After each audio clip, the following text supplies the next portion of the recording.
Hello दोस्तों, आप सभी का इलेक्ट्रॉनिक स्टडी चैनल में स्वागत है। तो जैसे कि हम आपके लाभ हानि के क्वेश्चंस करा रहे थे, तो आइए उन्हीं के आगे के क्वेश्चन करते हैं। तो यहाँ जैसे बात करेंगे पहले क्वेश्चन की, तो पहला क्वेश्चन है आपका, एक व्यक्ति अपना सामान 10% लाभ पर बेचता है। यदि वह 15% लाभ पर बेचता तो उसे 200 रुपये अधिक मिलते। सामान का क्रय मूल्य ज्ञात कीजिए।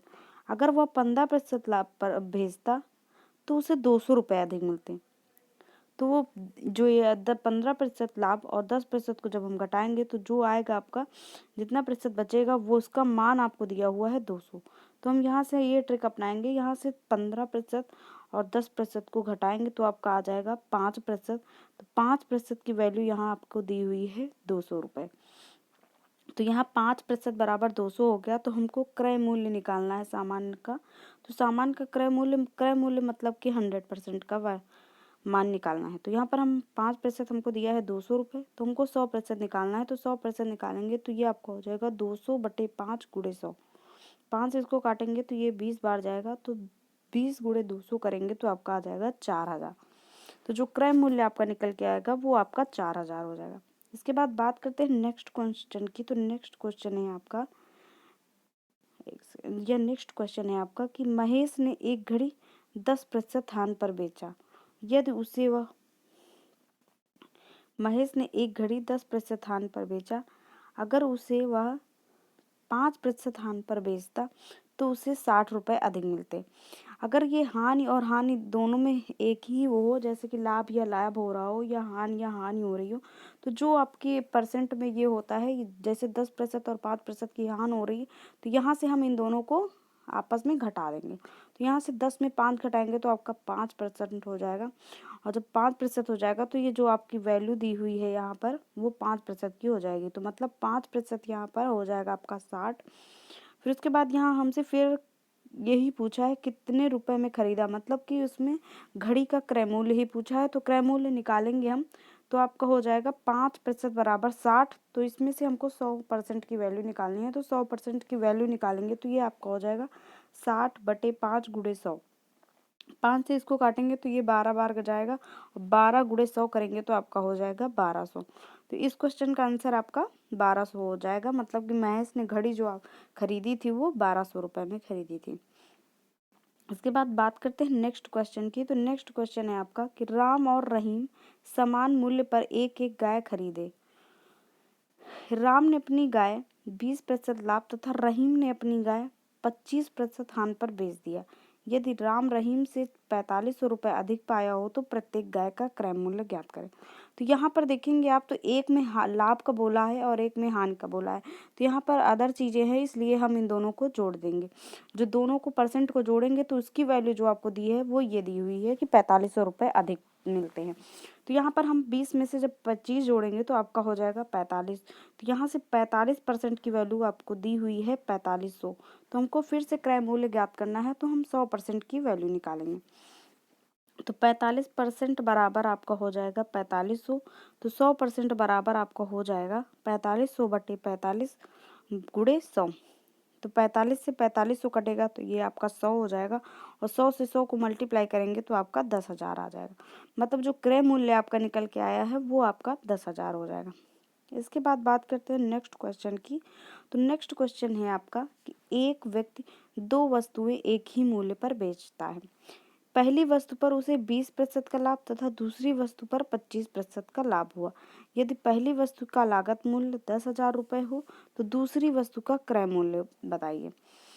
तो ये जो आपका बेचने वाला जो है मूल्य वो बराबर है, तो हमने यहाँ पर लिख लिया विक्रय मूल्य पहली का बराबर दूसरी का विक्रय मूल्य। तो यहाँ पर हम देखेंगे कि पहली में हमको 20% का लाभ हो रहा है और पहली का हमको क्रय मूल्य दिया हुआ है, तो हम लिखेंगे 10,000 × 120%। 20% लाभ दिया हुआ है और क्रय मूल्य देखेंगे तो आपका 100% होता है, इसलिए 100 में से 20 जोड़ेंगे तो आपका 120% हो जाएगा। 120% बराबर, यहाँ से हमको दूसरी वस्तु का क्रय मूल्य ज्ञात करना है, तो हम लिखेंगे बराबर x इंटू, यहाँ पर 25% का लाभ दिया हुआ है तो हम लिखेंगे x इंटू 125/100, मतलब 125%। इसके बाद इसको कैंसिल आउट करेंगे तो ये आपका 100 से 100 कैंसिल आउट हो जाएगा। और इसको काटेंगे 25 पंचे 125 हो जाएगा। 25 से इसको काटेंगे तो ये आपका 400 हो जाएगा। फिर 5 से इसको काटेंगे तो 80 बार जाएगा। तो ये आपका हो जाएगा 80 गुणे 120। 80 गुणे 120 करेंगे तो आपका आ जाएगा 9,600 रुपये। तो जो दूसरी वस्तु का आपका क्रय मूल्य निकल के आएगा वो 9600 होगा। यहाँ पर ये बात ध्यान रखिएगा कि जो आपका विक्रय मूल्य दिया है वो समान है, इसलिए हम इसको बराबर में करके लिख दिया। इसके बाद बात करते हैं नेक्स्ट क्वेश्चन की। तो नेक्स्ट क्वेश्चन है आपका कि चावल का दाम 25% बढ़ गया, जिससे 400 रुपये में 10 किलोग्राम चावल मिलता है, कम मिलता है। तो चावल का नया भाव ज्ञात कीजिए। तो यहाँ पर हम फॉर्मूला लगाएंगे कि नया भाव हमको ज्ञात करना है। तो नया भाव का फॉर्मूला होता है आपका कि कीमत गुणे वृद्धि या कमी बटे अधिक या कम मात्रा गुणे 100।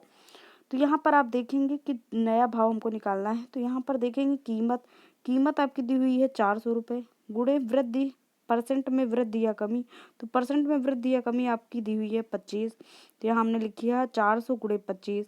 फिर बटे लिखेंगे, बटे में आपका होगा अधिक या कम मात्रा। तो यहाँ पर हमको 10 किलोग्राम चावल कम मिल रहा है, तो हमने बटे में लिया 10 इंटू 100 हो गया आपका। तो इसको सॉल्व करेंगे तो ये आपको इसको 5 से काटेंगे। पहले डबल जीरो से डबल जीरो कैंसिल आउट कीजिए। इसको काटेंगे 2 दूनी 4 हो जाएगा, 2 पंचे 10 हो जाएगा। 5 से 25 को काटेंगे तो 5 बार जाएगा। 5 गुणे 2 करेंगे तो आपका 10 रुपये प्रति किलोग्राम हो जाएगा। इसके बाद बात करेंगे नेक्स्ट क्वेश्चन की। तो नेक्स्ट क्वेश्चन है आपका कि चीनी का भाव 25% घट गया, अब 480 रुपये में 10 किलोग्राम चीनी अधिक मिलती है। चीनी का नया और पुराना भाव ज्ञात कीजिए। यहाँ पर नया भाव का आपका फॉर्मूला ये है और पुराने भाव का फॉर्मूला ये है। तो हम यही दोनों फॉर्मूले इन दोनों में रखते हैं। तो यहाँ अगर नया भाव निकालेंगे तो नया भाव आपका होता है कीमत गुणे प्रतिशत वृद्धि या कमी बटे कीमत या कम मात्रा गुणे 100। तो यहाँ पर हम पहले कीमत लिखेंगे। कीमत आपको दी हुई है 480 रुपये। तो यहाँ हो गया आपका 480 गुणे, फिर यहाँ वृद्धि या कमी लिखी जाती है। तो वृद्धि या कमी में आपका 25% का लॉस हो रहा है। तो यहाँ पर हम लिखेंगे 480 गुणे 25 बटे अधिक या कम मात्रा। अधिक या कम मात्रा तो 10 किलोग्राम चीनी अधिक मिलती है, तो हम यहाँ लिखेंगे 10 गुणे 100। तो ये इसको हम 25 से काटेंगे डायरेक्ट। 25 चौको 100 हो जाएगा।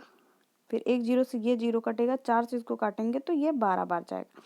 तो ये आपका 12 रुपये पर किलोग्राम हो जाएगा। इसके बाद अगर हम नीचे इसका पुराना भाव निकालेंगे तो ये फॉर्मूला अप्लाई करेंगे कि पुराना भाव बराबर कीमत गुणे वृद्धि या कमी बटे अधिक या कम मात्रा गुणे 100 प्लस माइनस वृद्धि या प्रतिशत वृद्धि या कमी। तो यहाँ पर हम पुराना भाव का लगाएंगे। तो ये आपका पहले कीमत बोला है तो कीमत लिखेंगे 480 हो जाएगा आपकी।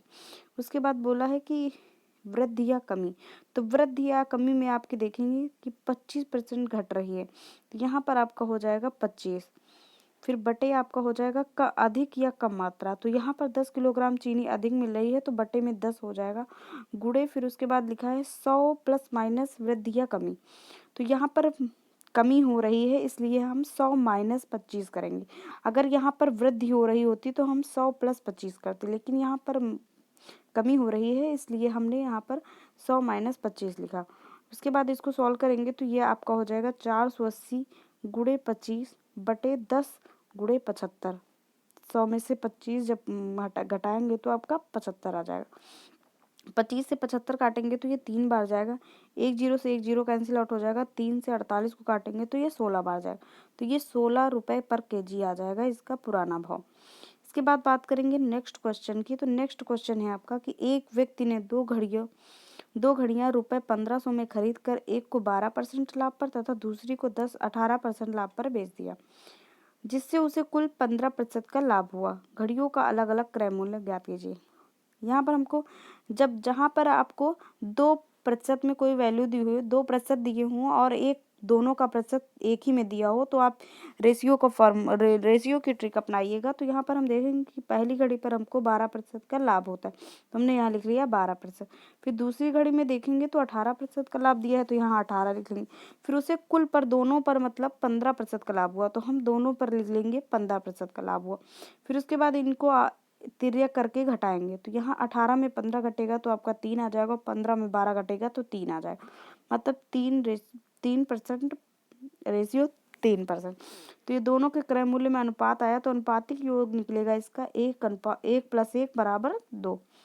फिर उसके बाद हमको पहली घड़ी का क्रय मूल्य निकालना है। तो यहाँ हम देखेंगे कि यहाँ 1500 हमको दिया हुआ है कि 1500 में 2 घड़ियाँ खरीदता है। तो यहाँ पर हम लिखेंगे कि पहली घड़ी का क्रय मूल्य आपका हो जाएगा 1500 गुणे पहली घड़ी के निकालने हैं मतलब 1 बटे अनुपातिक योग 2। 2 से 1500 काटेंगे तो ये आ जाएगा 750। उसी तरह यहाँ दूसरी घड़ी का निकालेंगे तो दोनों की वैल्यू सेम ही है कि मतलब 1:1 निकला था तो ये आपका हो जाएगा ये भी 750। अगर यहाँ पर अनुपात चेंज होता आपका 1:2 होता तो यहाँ पहला तो मान यही आ जाता, यहाँ 3 हो जाता। तो ये 1500 गुणे 1/3 हो जाता। और अगर यहाँ पर दूसरा पूछते आपसे दूसरी घड़ी का तो यहाँ पर 1:2 था, यहाँ 3 हो जाता। तो ये आपका हो जाता है 1500 गुणे 2/3। लेकिन यहाँ पर सेम रेशियो दिया है इसलिए इसमें चेंजेस नहीं हुए, दोनों का मान सेम ही। आज से आपका ये टॉपिक लाभ और हानि का समाप्त होता है। आई होप आपके सारे क्वेश्चन सॉल्व हो गए होंगे। Okay, thank you.